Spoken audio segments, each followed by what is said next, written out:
As a bonus for the L.G.C drinking game, every time we mention the words Sonic, Tails, or Knuckles, take a shot. You will not survive. Welcome back! We are throwing chairs at Freedom Planet from GalaxyTrail Media. This is a game apparently built on the Multimedia Fusion engine, renowned for looking like a crappier version of a Genesis game. And what is it? Well, according to the show notes, we got to prepare the Snatcher, but it's basically as you will soon discover, it is Sonic the Hedgehog. So, like all games that face the Chairquisition, it faces the Chairquisition. 1 chair means that it's garbage, 2 chairs means that it's meh, 3 chairs means that it's pretty good, and 4 chairs means that it's awesome. And of course, we have our categories of Doom, mixed with working, shiny sounds, control, and fun.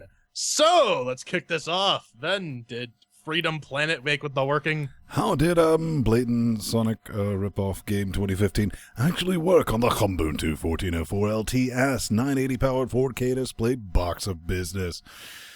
Well, again, I find myself saying, unfortunately, it ran. So, no issues, really.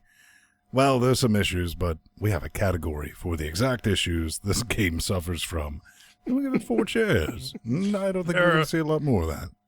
Yeah, there are loads of issues, but yeah. On the Fedora 22 box of business with the NVIDIA GTX 980 4K display and the AMD 1090Ti processor at 3.4 gigajoules, yeah, that's 4 chairs. It runs fine, but, I mean, it's just so graphically demanding.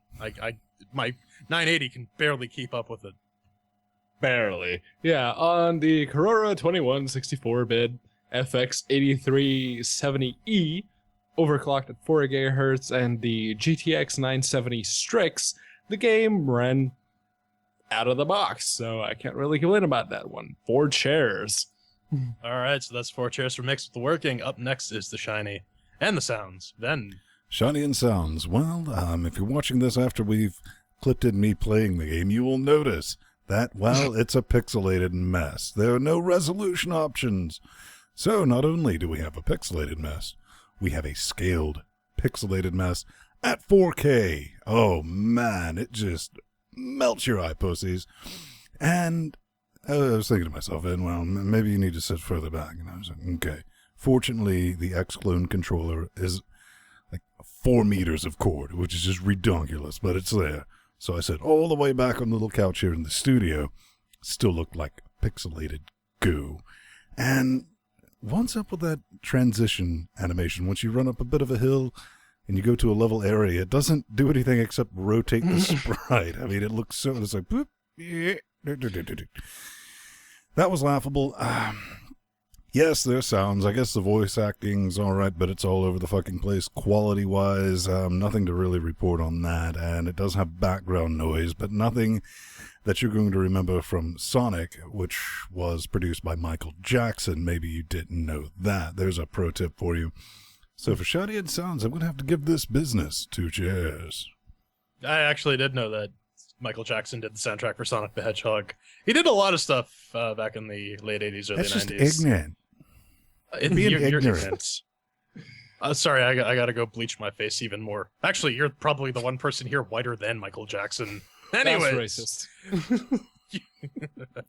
Anyways, for shiny and sounds, this game does take a lot of the Sonic the Hedgehog playbook. A lot!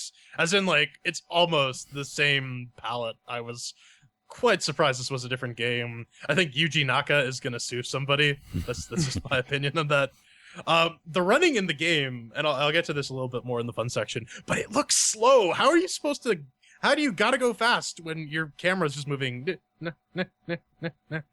And, I mean, it is fully voice acted. It still is weird for me hearing voice acting in a pixel game just because that shit ain't right. But, I mean, it's mediocre at best, as Pedro will get into. Some of the voice actors are clearly using better microphones than the others. So I'll give this 2 chairs. That's all. Yeah. So to start us off with, let's say, look at all the hipster pixel. It's like Jordan mentioned, some of the voice actors sound louder and crisper than others. It's actually glaring in the cutscene after you beat the first boss.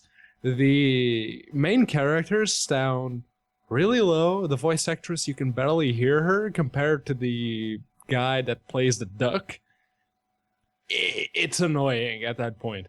The music is, well, it's kind of like Sonic's, except like Fed and Jordan already mentioned, it wasn't produced by Michael Jackson, and it kind of sucks.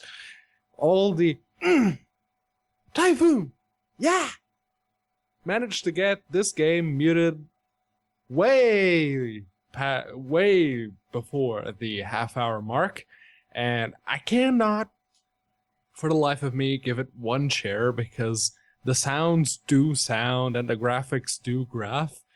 So, but I will give it the least possible score I can because it's not very good. 2 chairs. An Arby's coupon? Oh, 2 chairs. So that's 2 chairs for Shiny and Sounds. Up next is Control, where I doubt we'll also get an Arby's coupon. Yeah. You do not get any free bite-sized Snickers with the purchase of this game, unfortunately. Using the X-Clone controller, after a bit of fuckery, it did manage to work. Out of the box, nothing.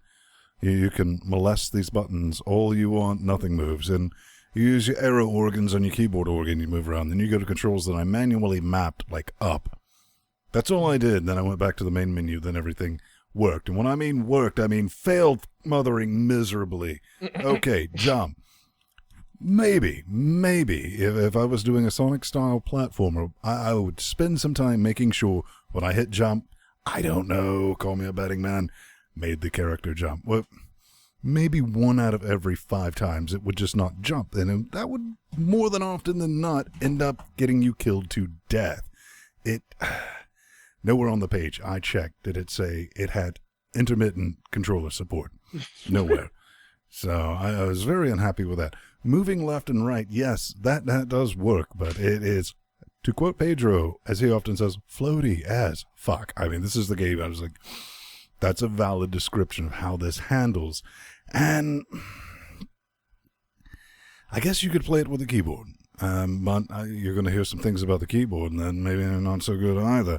But if I've been playing something like this, so you want to sit down and play on your Steam box, get a very low-budget Sonic experience for twice the price, this is going to deliver it, except for getting killed to death when it just doesn't register jump. It is a valid problem, and if you look in their form organs, you'll see this is a very valid problem. So I'm going to give this 1 chair because it's busted if you can't use one of the key mechanics reliably in something that's called a platformer. I have 3 controllers on my desk. Actually, I had 4 controllers on my desk previously. I moved one to the other room. But that's how many times it took for me to actually get a working controller in this game. I tried the Turbo Seizure controller, didn't work. I tried the Hori controller, no worky. I eventually caved and I tried plugging in this freaking DualShock 3 to see if it only took direct input. No. Eventually, I just said on a whim, does this beat up freaking Xbox controller actually work? Yes, it does, because it is a legit Xbox controller. So I actually played through about 10 minutes of this game using just the keyboard, and it's miserable. So bad. It's like playing on an emulator, like back in 1999. With actual controller support, it works well enough. I didn't run into that issue with jump that Ven did. But, I mean, 4 controllers. If 1 out of 4 actually works, that's fucking terrible. How do you expect people to platform with this? Pedro didn't get it working, and he'll get into that a bit more. But, I mean, it's the controls are just basic. It's standard 3-button attack, jump, special. There's various combinations of buttons you can press to get additional effects. One thing that bugged me is you can't crouch and charge up your thing like in Sonic. That was a thing I constantly tried to do because I kept getting Sonic flashbacks for this game. And it's just bad, man. With like working controller, I'd maybe give it 2-3 chairs, but you made me work for this, so fuck you, 1 chair. Yeah, this is a Sonic-like platformer that in the first 9 minutes that I tried to play this game, it missed well over 10 of my jumping keystrokes. And controllers? Fuck your controllers, because I tried the DualShock with the Xbox DRV kernel module set it to emulate the Xbox 360 controller. It didn't work. I tried it with the NVIDIA controller. Guess what? It didn't work. They were not even detected. It's the menus, you couldn't scroll with the controller, you couldn't do anything. It's completely and outright busted. So I had to play this game with a keyboard, and it still missed keystrokes. I'm like, okay, I'm coming up to a ledge. I'll just push the jumping button right now and hope that I don't miss the ledge. Nope! Completely ignores it, just fell right down onto some spikes as usual. So I'm like, okay, so this, if I'm going to play this with the keyboard, I might as well reassign the jump button to the spacebar, because the jump button is the spacebar. That's what you're used to. I'm like, okay, let's just push the spacebar, reassign the controls. What's that? You'd like to reassign the controls? Haha. Fuck you. Nope, not going to happen. Alrighty then. That's one chair for the controls for this game. All right, so that's one chair for controls. Shock among shocks. And finally, our subjective category. The one that you've been waiting for. Fun. Ben, did you have fun? I did. I had absolute fun when I quit playing this monstrosity. This, at best, I think genuinely at best, you could call this a shameless Sonic clone. There is zero originality in this game whatsoever, even down to having the same enemies. The jump springs, that twisty business that Sonic goes through. It has everything that Sonic had, except decent graphics, or the sense of speed, or anything like that. I mean, it handles so poorly with your controller organ, and apparently it's busted on the keyboard organ as well. I don't like it. Well, it did get 60 frames per second, but that doesn't matter. And kind of like one thing J-Man brought up, when you just a shameless ripoff of Sonic, you expect it to do things like Sonic. Like when I'm heading down a hill, I should be able to hit down and turn into a little ball and speed up. No, that's not there. But fortunately, with the female protagonist, you can jump and skip half the level and save yourself some nightmare fuel. And on top of that, they want 14 wet, stinky caches for this, which is laughable. Completely laughable. I had no fun with this. I actually had so little fun with this, I recorded a little bit of a play session that'll release after the review. So we'll give this one chair. Yeah, let's ignore for... I wrote half of this stuff back when the controller wasn't working, but I mean, fuck it. You expect... Let's just ignore for a second that this is a 2-bit Sonic the Hedgehog knockoff. You expect me to platform without the use of a controller. You expect Pedro to platform without the use of a controller. Have you seen his hands, man? That's just cruel and Not unusual pretty. punishment. But going back, this game really does fall short of capturing the Sonic and Knuckles and Tails experience. Take those shots. I mean, like Ven said, going off what I said earlier, you'd expect like it to be speedy. There's like the little ribbony bits. You expect to go fast across those. No, you sort of walk at a leisurely pace. That's actually the tempo of this game, really. Leisurely pace. And actually, Ven, both protagonists are women.